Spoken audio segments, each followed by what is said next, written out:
What is the meta on Football Manager and why is it so effective? Now, in case you don't know, meta is an acronym for the most effective tactic available. In this video, we're going to look at everything that I know is meta on Football Manager, from player roles to player instructions and even the team mentality. By the end of this video, you're going to learn the most effective tactic tweaks available, why they work, and how you can go about using them. Now, I've looked through most of the top 10 Football Manager tactics in most of the Football Manager forums and community. So here are 13 meta tactic tricks that you can try in your tactic to make it more effective. We'll start off with the mentality then. Now, I've talked about this in previous videos, but what I noticed is that in Football Manager, the mentality is more like how much risk your team is willing to take when they're trying to either score a goal or when they're trying to defend their own goal. You can also take the mentality as a style of play. If you go ahead and strip down all the player instructions, all the player rules, and just use only mentalities, you tend to notice that maybe positive mentality is slightly more possession based, while attacking mentality is slightly more attacking. Meta tactics don't really touch the cautious defensive or ultra defensive mentality. What they tend to use is the balanced mentality, the positive mentality, or the attacking mentality. I like the balanced mentality because it works for all teams, whether you're using an elite team, a top level team, or a mid-table team, or even if you're going down to the lower leagues. The balanced mentality tends to work for most teams. But if you prefer a possession based style of play, you can go ahead and use the positive mentality. Most overpowered tactics on Football Manager tend to use the attacking mentality. With the mentality out of the way, the next tactic tweak that you can go ahead and add to your tactics is to go ahead and use 2 strikers instead of 1. Now, in Football Manager 2024, it's very easy to defend against 1 striker, especially if you're playing a 4-3-3. Now, the only 1 striker system that I've seen work so well in FM 2024 is the 4-2-3-1 system. But this is because there is an attacking midfielder behind him playing on attack duty. So the formations that I do recommend that I've seen in most meta tactics is to either use a 3 striker system, a 4-2-3-1, or a 4-2-4 or 4-4-2 system. Now, I also noticed that most meta tactics tend to use generic roles in their setup. Now, generic roles, by that I mean fullbacks, central midfielders, generic central midfielder, defensive midfielder on support duty. The specialist roles that I've seen in FM 2024 meta tactics are the ball playing defender and the segundo volante on attack or support. Now, with the segundo volante, you can actually pair him with a defensive midfielder in the DM position, or you can go ahead and use 2 defensive midfielders, both of them on support duty.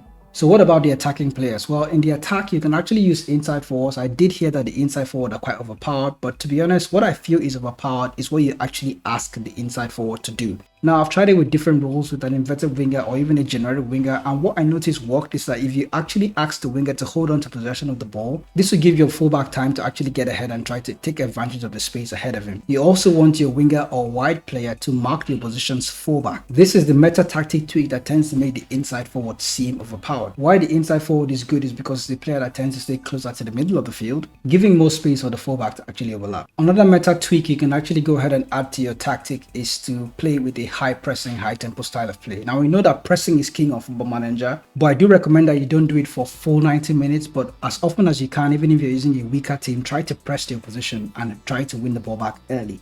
Giving the opposition too much time on the ball can actually cost you more than it helps you. While you're pressing, you do want your team to get stuck in and try to tackle the opposition harder. Most of the meta tactics that I've seen tend to have the tackle harder instruction in every single player position on the pitch. Now, that's how you do it for individual players, but if you want your entire team to tackle harder, just go ahead to the team instructions and add the get stuck in instruction. Another meta tactic tweak you can go ahead to make in your system is to actually ask your team to play with a high tempo. Now, I've played a lot with low tempo on Football Manager when I'm trying to create a possession based style of play. It does work, but if you're looking for the most effective way to actually dominate on Football Manager, you're going to want to play with more high tempo pressing football. I say this because I noticed that I've used one of the best teams in Football Manager to actually play the game with best players in every single position, and what was more effective for us even in the latter stages of our season, when you're in like the Champions League semi-final or you're playing against the other top teams, having a high tempo was more effective. Now, the low tempo worked when you're playing against smaller teams within the league when you're trying to control the game, but as you get into the latter stages of bigger competitions against bigger teams, you want to step up the tempo a little bit. Now, with the high tempo, you can also pair with shorter passing. This is going to improve your team's ball retention. Not allowing the opposition have the ball is in your favor. Also, you want to move the ball around quickly to make it harder for the opposition to actually intercept your passes. To further improve ball retention, you want to play with a more narrow width and try to bring your players closer together to the center of the field. I notice it's more difficult for the AI to actually defend against narrow width. It's probably why it's so effective this year. You're going to have a lot of players in the center of the pitch, so it's really difficult to pick out who you're going to mark. And having a narrow width also encourages your fullbacks to actually get ahead and get into the wide areas, because your inside forwards are going to be towards the center of the pitch, creating that space for the fullbacks to actually overlap. Now, one one more meta trick you want to pay attention to when you're making your tactic tweak is to make your set piece unpredictable. Now, it's easy to just stick in a near post corner in there and just go with that for the rest of the season. But what I noticed in my experience is that it doesn't work so well. You're going to come up against different teams at different set pieces differently. So you're going to want to have near post, far post, short corners, mixed corners if possible. So what is most important is actually go into the opposition scouting report in your data hub and then check the set piece routine that they're using. Make sure you have a good scout actually giving you this report so you don't get the wrong information, but you want to see the corners and set piece routines that they're using so you can go ahead game by game and adjust your set pieces to match that. By match that, I mean defend against it. So try this meta tactic tweaks in your own saves and then see what it works out for you. In case I missed anything, do let me know in the comment section what meta tweaks that you're currently using in your tactics that I might not have listed here. If we have a long list, we can go ahead and make a new video for that one too. I'll see you in the next video.